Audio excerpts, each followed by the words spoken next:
This is Doug DeMuro, and today we're going to talk about undervalued off-roaders, off-road SUVs that offer a lot of bang for their buck on the used market. Now, I'm not specifically talking in this video about off-roaders that I think will shoot up in value in the future. That's not the thrust of this video. Instead, I'm talking about off-roaders that I think deliver the driving experience far exceeding the current market value. Not saying it'll go up, just saying for what you pay, you get more than what you might expect for all of the off-roaders on my list. Now, I haven't ranked these in order. It's just going to go alphabetically, but every off-roader on this list offers more than what it should for its price. Let's do it.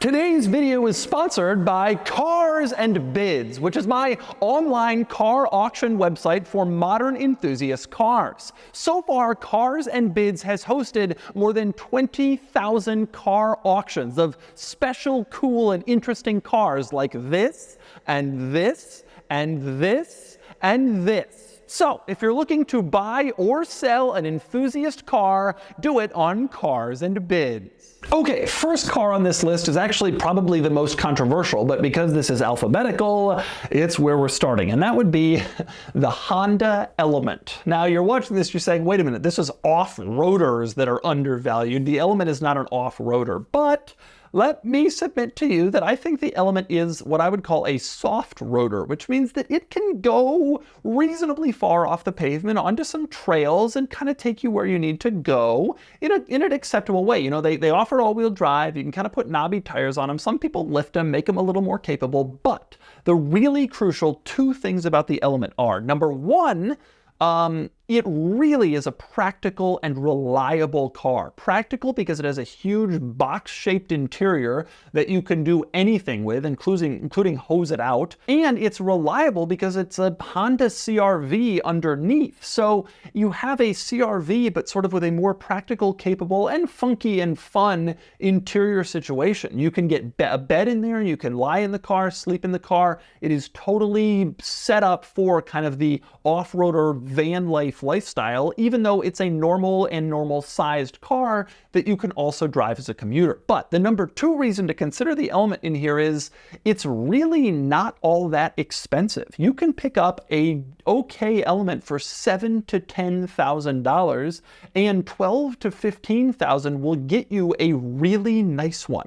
Like 14 grand buys you an excellent low mileage late model Element without damage or anything like that. And that's a pretty good number for an all-wheel drive, you know, Honda from the mid to late 2000s. It's not that old. It's probably got a lot of life left, and it has some capabilities, although not as much as the other cars on this list, but enough to take you somewhere for not a lot of money and for not a lot of headaches. And so I think the Element really deserves to be considered a little bit more by people who are thinking about, hey, I want to do a van life thing. Well, do you really need a Sprinter?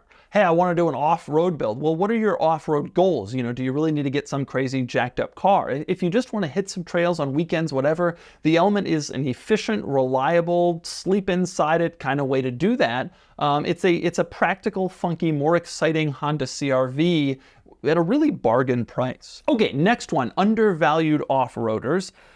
This is one that I really staunchly think is true, and that would be the TJ Jeep Wrangler. So this was the Wrangler that was made from kind of the mid to late 90s, like 97, all the way through 2005, 6, 7, until the JK Wrangler showed up. The TJ Wrangler is a total deal. $5,000 to $7,000 will buy you a crappy TJ Wrangler. $12,000 buys you a really nice TJ Wrangler, like a great one.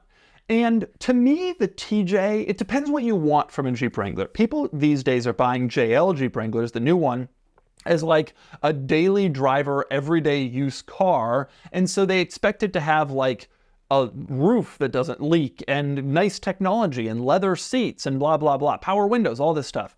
And that's fine. That's totally reasonable. That's what people want to do. I get it. But in the days of the TJ, you wanted a very basic kind of truck that you could go off-roading or drive around your neighborhood or that kind of thing. And the TJ is a really good car for doing that. Sort of the old school Jeep stuff. If you wanted something to modify just to go off-roading, it's great at that. If you wanted something to just drive around like your beach community or your your neighborhood, your kind of subdivision, to go to the local grocery store and not really take up much space or require much work. The TJ does that. It's little, and whenever I think about the TJ, and whenever I drive a JL, I think about the TJ wistfully. Like, that was kind of the Miata era of the Jeep Wrangler. Like, it was the fun little, like, not much to this kind of car back when that's what people wanted from a Jeep. And now, just like pickup trucks, like what people want from a Jeep has expanded, and the TJ wouldn't work for today's buyers.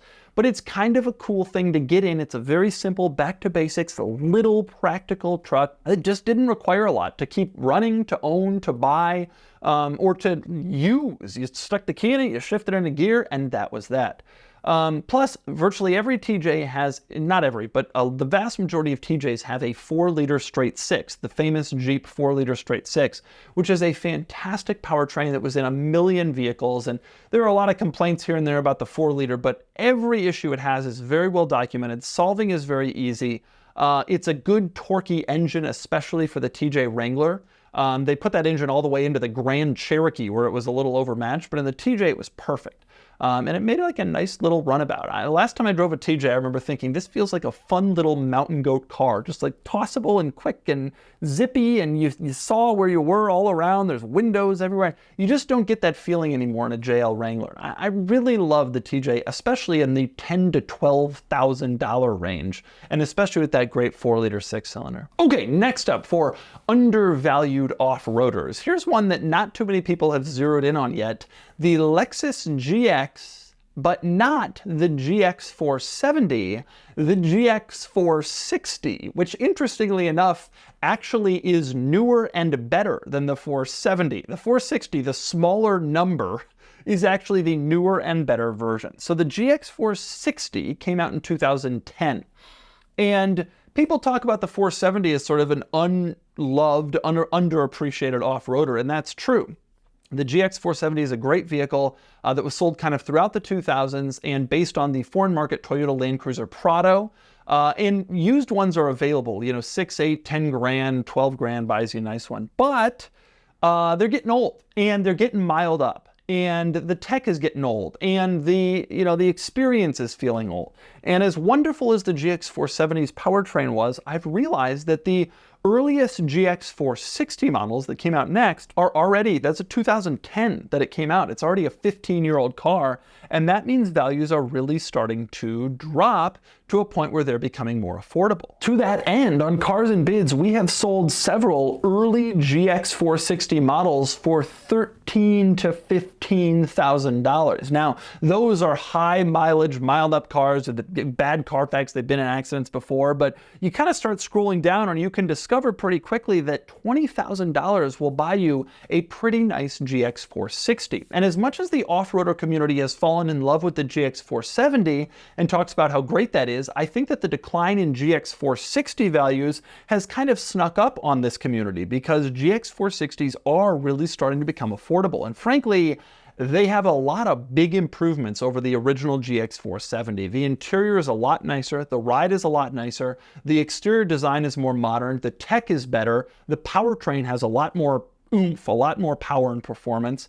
And they're just as capable, if not more capable, than the GX 470. And when you start to think $20,000 is a number here, or even high teens, that's a pretty compelling car. You know, these were $60,000 soccer mom suburban SUVs until they weren't. And now all of a sudden it's like, huh, I can pick one of these up for $18,000, $19,000. That's a pretty good buy. And you really start to think about the GX 460 in kind of a new light. Like, oh, I don't necessarily have to default to a GX 470 if I want to go to off-roader. I can start thinking about the next one because it's depreciating down to a level where kind of the off-roading community is going to be able to start affording it. And that is a pretty desirable vehicle, or at least it was until the facelift, which was in 2015, where it got that heinously ugly grille. So avoid that one. You actually want the earlier one, the 10 to 14 models that looked nicer in the front, they look nicer overall, and they're cheaper, so it works out perfectly. But they're really surprisingly desirable cars for not that much money. Okay, next on my list of undervalued off-roaders for the experience they provide, this is another one that I don't get why nobody talks about, the Nissan Xterra. which was Nissan's kind of off-roader, fun, rough and tumble SUV. They made them in 2 generations. The first was like 96, 97 through 04-ish, and the second was like 05 to 12. They made them for a long time, and then in perfect Nissan style, they canceled the Xterra just as the off-roader SUV craze took off, which really started kind of with the Ford Raptor in like 2013, like right when they canceled the Xterra. It was just perfect Nissan. And now Nissan, 15 years later, is still taking kind of a wait-and-see approach to the off-roading world. Whereas Toyota's just minting money on these vehicles. But anyway, everyone talks about how the Mitsubishi Montero and the Nissan Pathfinder, the early ones, are kind of overlooked off-roaders. Everybody focuses on Toyota, but those are just as good. Well, I think the Xterra also deserves to be mentioned in this world. It just doesn't get that much discussion in the off-roader community when everybody's out here talking about Toyota trucks, specifically the Tacoma, the 4Runner, the Lexuses, the GXs, and of course, you know, domestics and Hummers and Jeeps. I mean, all of that stuff.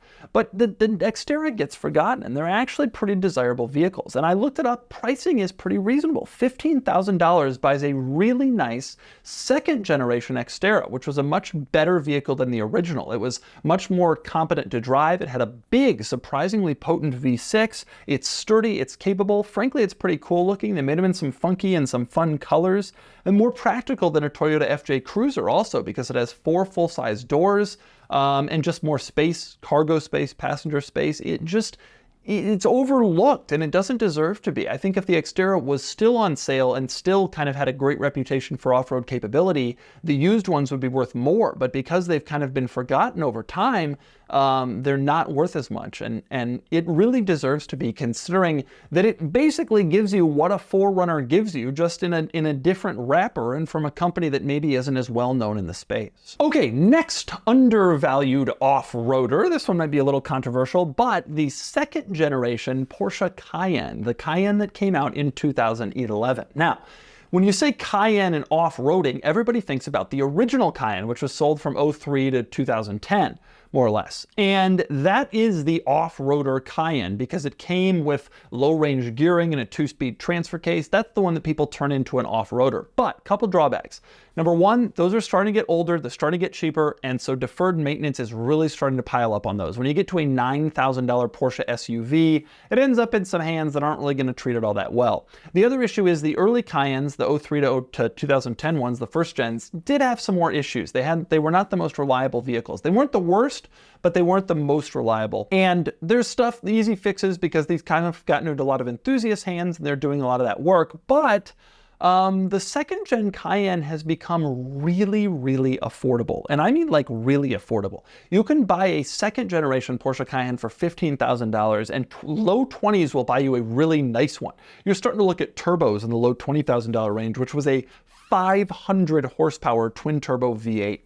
And that's a desirable car. Now, it's not as capable off-road as the original Cayenne. And so if you're really focused specifically on off-road, you want to look at the originals. But it's a lot more plentiful to find. It's still surprisingly capable off-road, the second-gen Cayenne. There was still air suspension that could lift it up. It still had kind of off-road drive modes. And the cool thing about the second-gen Cayenne came out in 2011, but it still looks practically identical to a new Cayenne today. In fact, I think it looks better.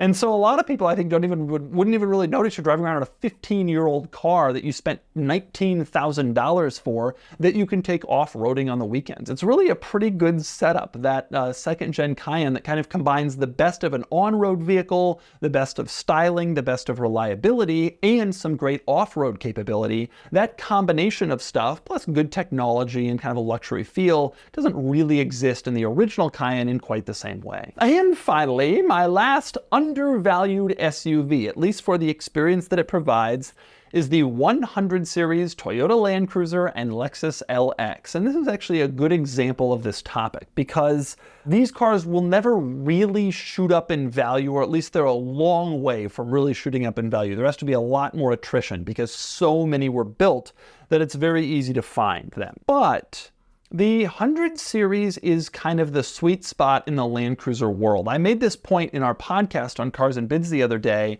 and then we cut it into like a short and posted it, and it got some controversy because a lot of people are still saying the 80 series is the best Land Cruiser. But at the end of the day, I think that people who think the 80 series is the best Land Cruiser are probably young people who haven't really reached the phase in their life when they don't want to be constantly tinkering with things or having incredibly loud driving experiences. The 100 series Land Cruiser was made from 98 to 07, and it was kind of the heart of when the Land Cruiser was at its most popular. Toyota had over the years kind of refined the Land Cruiser, and every generation made it more capable, more luxurious, and more expensive, until they kind of bought themselves out of the segment by making the final one, the 200 series, too luxurious, too capable, and too expensive, and people just didn't want to spend the money anymore for a Toyota. And they offer a Lexus version, and that's worked out okay. But the Land Cruiser itself, I mean, 98 to 07 was kind of like the peak perfect time. They had made it just refined enough that it was a nice car to drive on the road, which isn't really true of the 80 series if we're being honest. An 80 series is kind of a rough car that feels old, that drives old, that has old technology and safety equipment, and I think increasingly a lot of people, rational, reasonable, aging adults like myself with families, are gonna look at the 80 and say, that's more of a classic. That car is just a little bit too old for me to want to use. Meanwhile, the next generation Land Cruiser, the 200 series, which came out in 08, I owned one of those and kind of discovered that it became a little bit too complicated and a little bit too capable for its own good. And a lot of people who own 200 series Land Cruisers, not only do they report on specific issues that there are problems with that car, but they complain it's too complicated to take to a dealer. I would never let a dealer touch my Land Cruiser. And it's like, well, the whole fun of a Land Cruiser is that you can work on it on the side of the road with about 3 tools.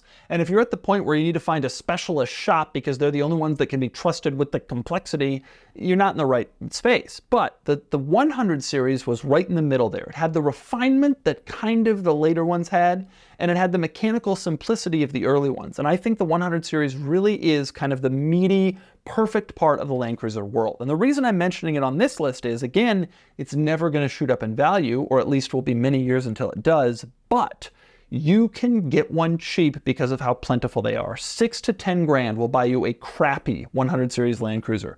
$14,000 to $16,000 will actually buy you a pretty nice one, like a decently mild one, around 100,000 miles, 120, which is nothing for one of those cars. Maybe a later body style, because they came out in 98, but they were sort of facelifted twice, first in 03 and then in 06. And you can maybe get an 03 for that money. That's a really compelling price point when you consider all that that car offers. An 80 series is now being viewed by enthusiasts as sort of the dream Land Cruiser. They've gotten really expensive. The 200 series have kind of stayed expensive because they're rare and they're so capable. The 100 series is the sweet spot of affordability, usability, capability, reliability, and it has the fantastic Toyota 4.7 V8, which was used in the Sequoia at the time. It was used in the Tundra, and it just was in everything. It's a tremendously reliable engine, not the most powerful, but more than an 80 series or a 60 series, and just a really capable, strong, durable powertrain. So I think that car is undervalued considering all that it delivers. People are spending a lot more than that for 80 series models that I think aren't better, frankly. I think the 100 is a really special Land Cruiser, and I think for 14 grand, it's still really a good buy, even though prices kind of came up during COVID. They sort of took a turn and have gone back down to a more reasonable number, and I think the 100 series remains a really good buy. Those are my undervalued off-roaders, and yes, I did this entire list without adding the Isuzu Trooper or the Mitsubishi Montero, the usual suspects in this world. They're decent vehicles as well. I'm not so sure about parts availability and reliability for them. I don't have that much experience with them, so I didn't include them on this list. But all these other cars I think are really worthy of consideration, and they are surprisingly good bargains for what they deliver.